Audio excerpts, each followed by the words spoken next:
विराट कोहली की century team India के काम नहीं आई। ऋतुराज गायकवाड का 100 भी बेसूद गया। एडन मार्करम ने बल्कि साउथ अफ्रीका ने दक्षिण अफ्रीका के बल्लेबाजों ने भारतीय गेंदबाजों का बुरकस निकाल दिया। इस हार के बाद कई सवालात उठे कि भारत की गेंदबाजी जो है उसमें कोई दमखम नहीं है। फील्डिंग ने आपको मैचेस हरा दिए। विराट कोहली का 100 किस काम का। ऋतुराज गायकवाड ने टी20 में 100 बनाया, टीम हारी।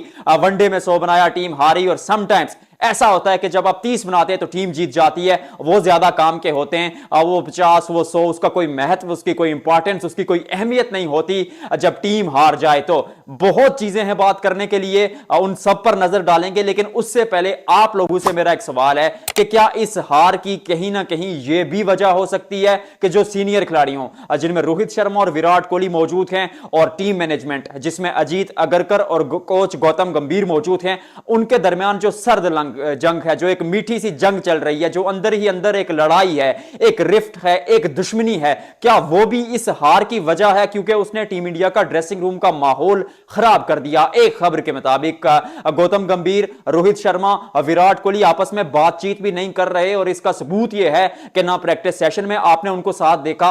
कोच खिलाड़ियों को प्रैक्टिस सेशन में सिखा ही नहीं रहा, वो बातचीत करते हुए उनको साथ में नहीं देखा। और वो जो सारा सिनेरियो, मैं इस पर बात नहीं करूंगा, ये आपसे सवाल है। मैं लोगों की राय जानना चाहता हूं कि फैंस क्या कहते हैं, कि क्या सच में वो जो लड़ाई है वो क्या भारतीय टीम की हार की वजह है, ड्रेसिंग रूम का माहौल उसने खराब कर दिया है? आप पर है ये, आप लोग बताइएगा।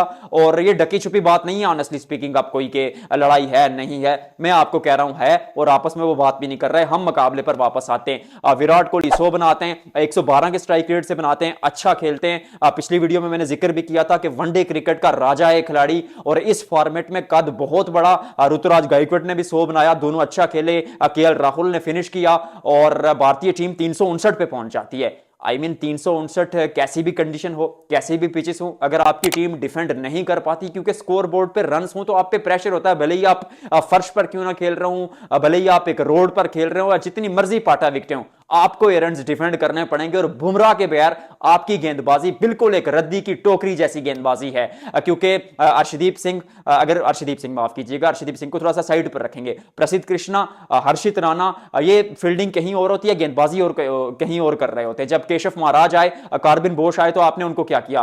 फाइन लेग का फील्डर सर्कल के अंदर था, लेकिन आपने फिर उनको पैड्स पर और बॉडी पर गेंदबाजी की, ताकि सुकून से वो जो है ना गैप में गेंद को धकेले, सुकून से सिंगल डबल्स और हासिल करें और बाउंड्री प्राप्त करें। और फिर भारत वहां पीछे रह गया। और फिर फील्डिंग जो है 360 का जो टारगेट था, वो आपकी फील्डिंग में वो 20 एक्स्ट्रा रन खर्च करने की वजह से वो टारगेट 330 340 तक जा पहुंचा। मुझे पर्सनली लगता है कि गेंदबाजी में मसाइल है, लेकिन मसला आपकी फील्डिंग का है। खिलाड़ी थोड़ा सा रिलैक्स हो गए, चीजों को फॉर ग्रांटेड लेने लगे। और फिर वही बात कि क्या ये फॉर ग्रांटेड लेने की जो वजह है, वो कहीं ना कहीं वो लड़ाई, वो ड्रेसिंग रूम का माहौल है। खैर, उस पर आप बात करेंगे। फिर गेंदबाजी में मजीद बात करें, प्रसिद्ध कृष्णा, हर्षित राणा, पूर गेंदबाजी, हर बार 6-7 के 91 रेट से अगर आप गेंदबाजी करेंगे और बीच में विकेटें नहीं लेंगे तो ऐसे काम नहीं चलेगा। और इंडिया के लिए आपने खेलना है तो फिर ये साधारण कारकर्दगी से काम नहीं चलेगा। फिर स्पिन में अगर आए तो जड्डू पूरी गेंदबाजी नहीं कर रहे, वाशिंगटन सुंदर पूरी गेंदबाजी नहीं कर रहे, अक्षर को आप खिला नहीं रहे, कुलदीप यादव एक मात्र आपके पास स्पिनर मौजूद है। तो फिर वो स्पिनर्स अगर पैचेस में गेंदबाजी करेंगे, वो सेटअप नहीं करेंगे कि एक एंड से एक स्पिनर अपना प्रेशर बनाए रखेगा, रन लीक नहीं करेगा, और सामने दूसरे एंड पे जो गेंदबाज होगा वो फ्लाइट देकर विकेट नहीं लेगा, तो फिर आपकी प्लानिंग क्या है? इसका मतलब आप फिर उसी तरह वो लकीर के फकीर बनकर वो चीजों पर लिखकर स्क्रिप्ट के तहत खेलेंगे क्रिकेट? ऐसे नहीं होता।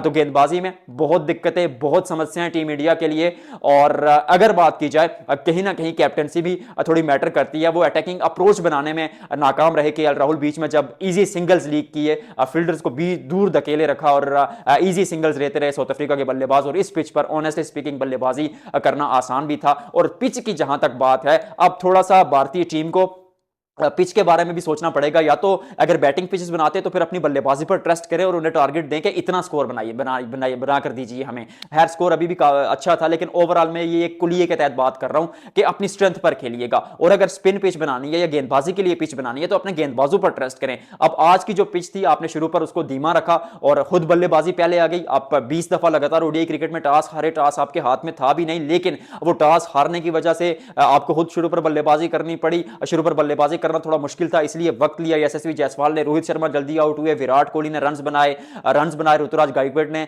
लेकिन पहले पावर प्ले में उस तरह से शायद रन बने नहीं जिस तरह बनने चाहिए थे, और जो अटैकिंग अप्रोच पहली गेंद से आपको चाहिए थी वो नहीं मिली, क्योंकि पिच मुश्किल थी शुरू पर, अगर आपने मैच देखा है। अब बाद में पिच आसान हुई, आपने रन बनाए, लेकिन सामने वाली टीम आपसे भी अच्छा खेली, उसने आपका काम तमाम कर दिया। एडन मार्करम की बात करेंगे, क्या लाजवाब खिलाड़ी है यार। आई मीन गेंद को अपने तक आने देते, थोड़ा लेट खेलते हैं, और फिर वो एक खास बात इस खिलाड़ी की कि गैप तलाशना इस खिलाड़ी से बेहतर शायद इस वक्त कोई नहीं जानता, क्योंकि स्ट्राइक रोटेशन के साथ वो बाउंड्री भी हर 3-4 या 5-6 गेंदों तक वो हासिल कर लेते हैं, और ओवर में 6 से 7 रन बटोरना इस खिलाड़ी के सामने कुछ भी नहीं है। कार्बिन बोश लाजवाब इनिंग्स उन्होंने भी खेली, छोटी बारी थी लेकिन मैच विनिंग बारी थी। फिर ब्रिट्सकी आते हैं, ये वो खिलाड़ी है जिसने ओडीआई करियर के पहले 6 मैचेस में 50 बनाया, और किसी ने आज तक ऐसा किया नहीं है। और बीच में डिसोजी ने चंद रन बनाए, वो इंजर्ड हुए, लेकिन काया पलट दी भारतीय टीम की। जब आप वाइजक में जाएंगे, वाइजक में तो एकदम बैटिंग साइड पिच होती है, वहां आप पिच कैसी बनाएंगे। तो हारने की 3 वजूहातें, एक तो आपकी गेंदबाजी में दम नहीं है। अगर आप इन कंडीशंस में देखिए, जहां पर गेंदबाजी के लिए अच्छी कंडीशंस होंगी वहां पर कोई भी विकेट ले लेगा। पता तो आपका तब चलता है कि जब कंडीशंस जो है वो बल्लेबाजी के लिए साजगार हूं, कंडीशंस आपके अगेंस्ट हूं, तो वहां पर आप विकेट लें। यहां पर आपको जसप्रीत बुमराह की याद आती है, या फिर उन दिग्गज गेंदबाजों की याद आती है जो आपने आपकी लिमिटेशन से आगे जाकर गेंदबाजी करें। लिमिटेड गेंदबाजी है भारतीय टीम की, इसीलिए आप हारे ये मुकाबला। आपको क्या लगता है कमेंट सेक्शन में बताइएगा।